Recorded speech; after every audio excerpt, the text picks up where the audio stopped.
Hey everyone, welcome back to my channel. Today we're going to tackle a really fascinating topic, Euler's theorem. I'm super excited to dive into this with all of you. So let's not waste any time and get right into it.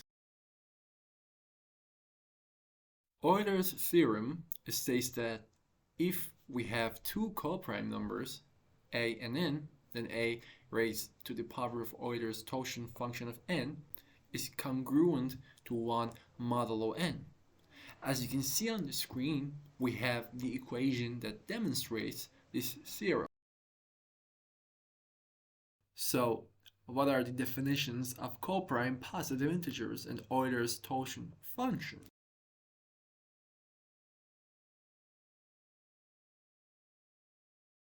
Two numbers, a and b, are coprime if their greatest common divisor is equal to 1, or more specifically, if GCD of a and b equals 1. For example, 7 and 9 are positive coprime integers because we have that GCD of 7 and 9 equals 1. But 3 and 6 are not coprime because GCD of 3 and 6 equals 3.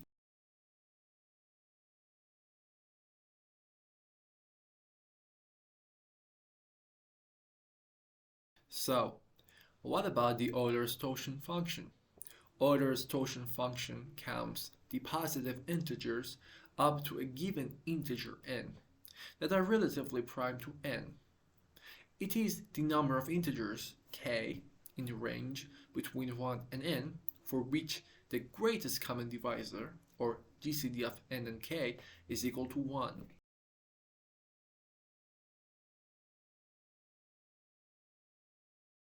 Now we want to compute the phi of 10.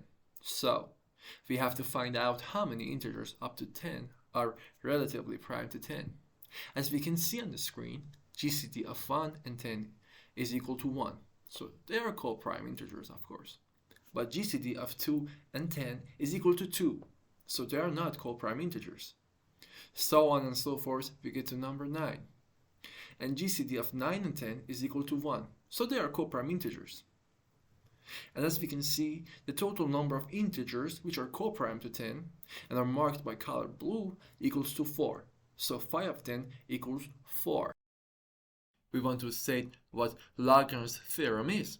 Lagrange's theorem states that if H is a subgroup of a group G, then the order of G equals the index number of H in G multiplied by order of H. First, we start the proof by proving that the set of left cosets of a subgroup H partitions the set of our group G. But what is the definition of a left coset? Let H be a subgroup of a group G with binary operation denoted by a star.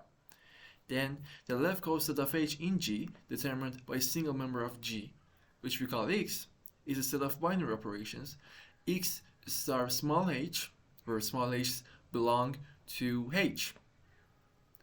So we want to prove that the following set, which we noted by C, which is the set of left cosets, partitions our group G.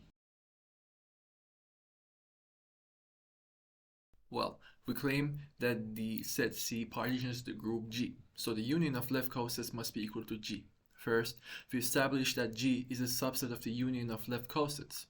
By the definition of a subgroup, we know that the identity element, denoted by E, belongs to each subgroup.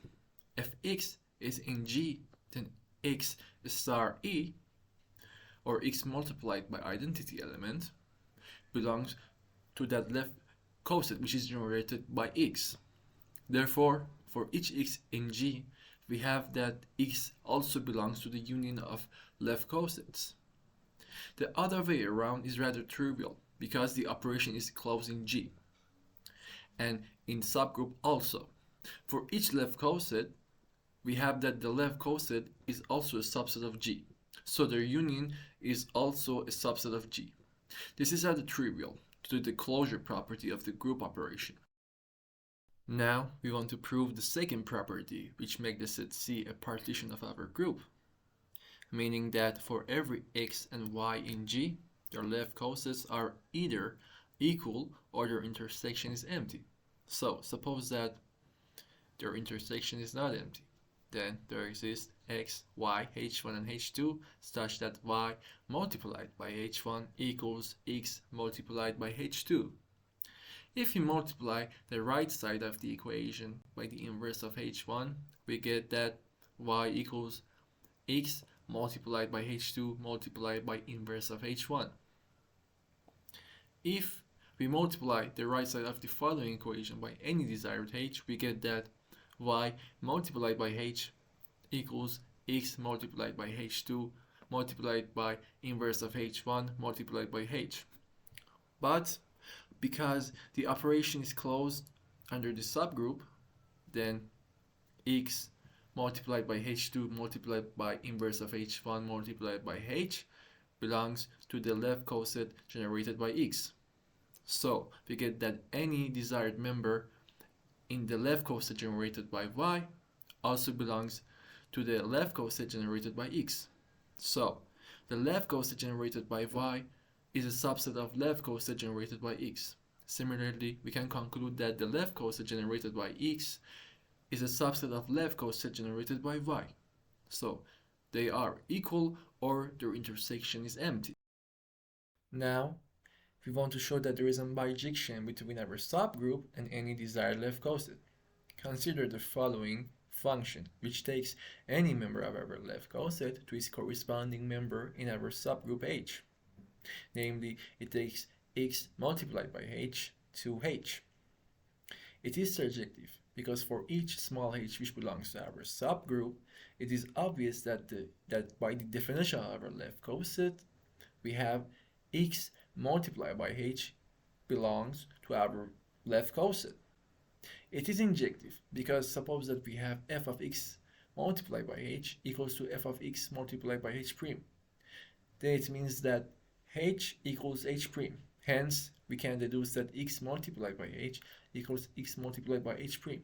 So, the following function is injective and surjective. Hence, there is a bijection between our left coset and our subgroup H. Hence, the order of our subgroup equals the order of our left coset. Recall the previous equation, which was G equals the union of left cosets.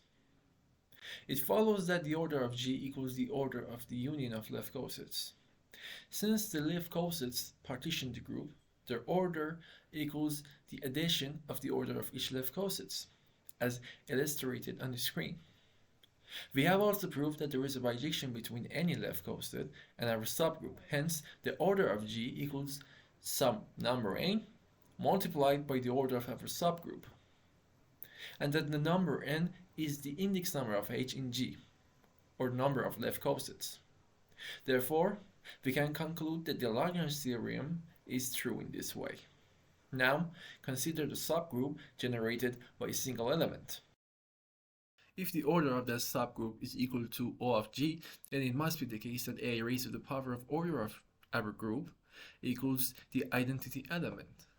Think about the above equation and validate its correctness. Now back to Euler's theorem. Consider the multiplicative group of integers modulo n, which is the group of classes of numbers which are coprime to our desired n. The order of such a group is equal to phi of n. And you can see an example of such a group on the screen. For any member of our group, if it is raised to the power of the order of our group, it is equal to identity element. Now let H be a subgroup generated by a single element.